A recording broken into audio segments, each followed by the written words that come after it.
Hi everyone, Dr. Carolyn Ross here.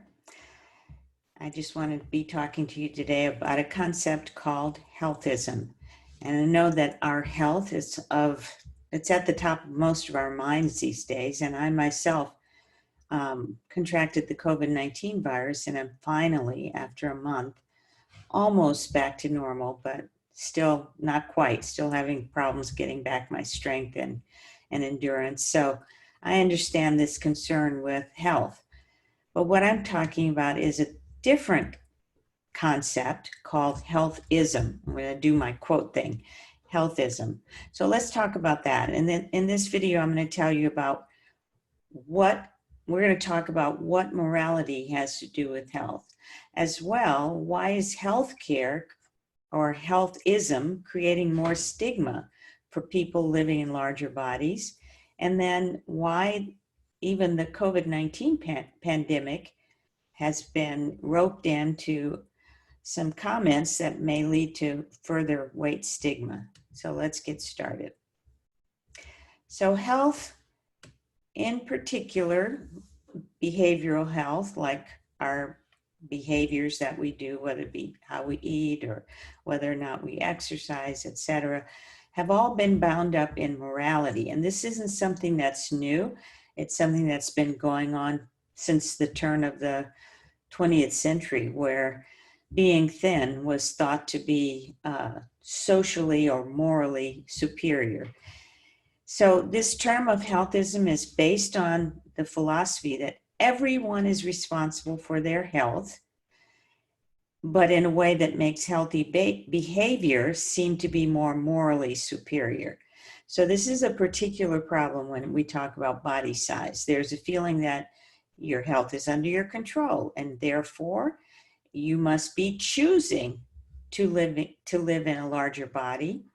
And often people living in larger bodies then are blamed for not fitting into healthy, ideal sizes, which is essentially is the thin ideal. So what size you are is thought by many to be easy to control, and people in larger bodies are then stigmatized for being quote unquote lazy or overindulgent or lacking in self-control. And I'm sure you're familiar with this. And this is despite the fact that numerous studies have shown that, number one, diets don't work, and medical science has also been, research studies have also been shown to be biased in how they portrayed this link between health and the number on the scale. So we have also stigmatized foods and given such conflicting advice to people about what to eat and what not to eat. It's tainted even the most reasonable nutrition advice. Now, my friend, who's a noted nutritionist, Julie Duffy Dillon, stated in a recent blog, and I'm quoting her, "Most industries that do not provide long-term results fail to make it in the marketplace. However, the diet industry has eluded this marketing regulator. Instead, the diet industry has designed diet pills, meal replacements, plans, calorie counts, gym memberships, etc., that fail for the majority long term. In fact, we know that, and I can quote this myself, industry execs at a large, major, well-known weight loss program likened diets to playing the lottery," which really pisses me off, by the way. "If you don't win," he said, "you play again. Maybe you'll win the second time." So while that is a recipe for success for the weight loss industry, it's certainly not a recipe for success for those of us who may be engaging or buying their products.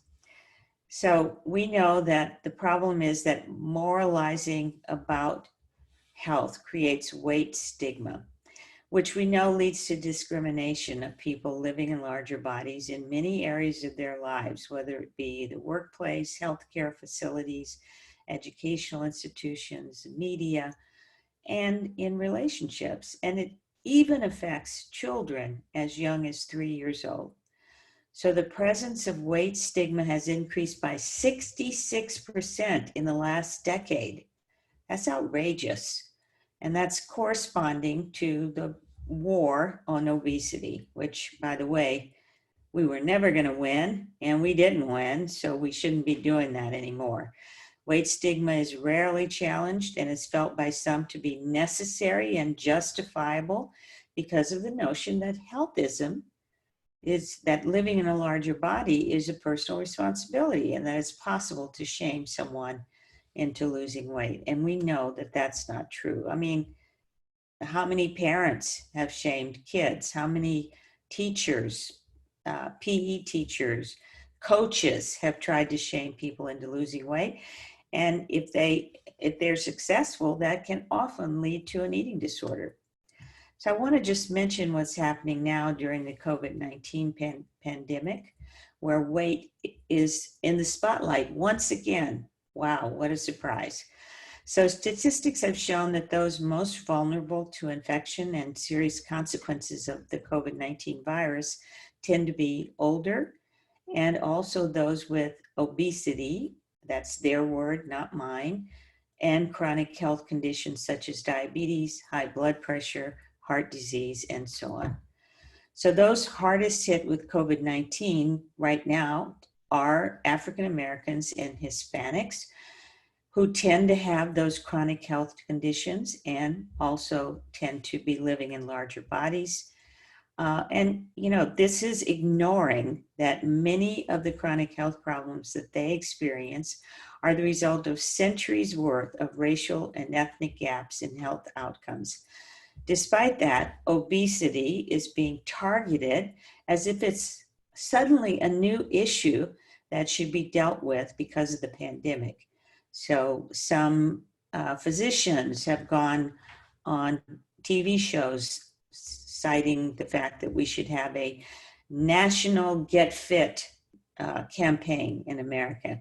Again, just another thing that's going to cause more weight stigma for many of people who are living in larger bodies. So it's just really important to recognize beyond these concepts is the notion of body autonomy, which should be a human right.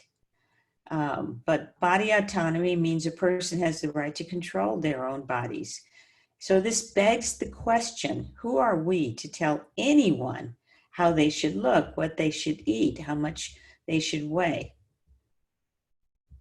I'm just asking, who are we to tell them that? So in my work with individuals with binge eating disorder, compulsive overeating, food addiction, and emotional eating, which I've been doing for over 30 years, it's clear that people living in larger bodies have often been started on diets when they were children. As well, many of them have experienced adverse childhood experiences, whether it be emotional neglect or abuse, or it could be sexual, emotional, or physical abuse, could be coming from homes where there's a lot of dysfunction, such as domestic violence, or living with a parent with a substance use disorder or a mental illness. So all of these factors contribute to our behaviors and to our risk for things like obesity. So I want to just reinforce that it's not obesity, or it's not the number on the scale. I don't want to keep using the O word. It's not the number on the scale that determines how healthy you are. You can be healthy no matter your size. And it's time to acknowledge that the number on the scale is not a moral issue, and that diets will never work in the long term. And by the way, there is no other solution to this, what's called a problem. We know that you can be healthy no matter your size, and given this, healthism is just another code that promotes weight stigma and is another way, that is another concept that should not be tolerated. If you are living in a larger body, it's important to recognize that diets don't work, and what this is, the work of recovery, or the work of coming to make peace with food and your body, which is the most important thing, much more important than the number on the scale, has to do with coming to respect and honor your body. So I encourage you to claim your own body autonomy and choose how you want to live and be healthy in the body you have. Please sign up and subscribe to my YouTube channel so that you can be aware when new videos are posted. And also in the show notes are links to my TEDx Pleasant Grove talk on intergenerational trauma, which will give you some insight into why things like substance use disorders, body size, and chronic medical conditions are so strongly associated, not just with individual trauma, like something that happened to me, but even with trauma that goes back generations. So check out the TEDx talk. And also, I've given you a link to get a free consult if you're interested in moving forward in making peace with food and your body. Then sign up for a free consult with me. I'm not trying to sell you nothing. No, that's not my goal. I mean, if you want to buy something, I'm happy to help you with that. But seriously, the free consult is just that. It's for me to share my expertise with you and to talk with you about your individual food and body image issues. So look at the show notes for a link to that. And if you're struggling with depression, anxiety, just feeling so stressed out, there's also a link in the show notes to a free meditation that I've recorded just for you that will help you with that. Okay, I look forward to talking to you soon.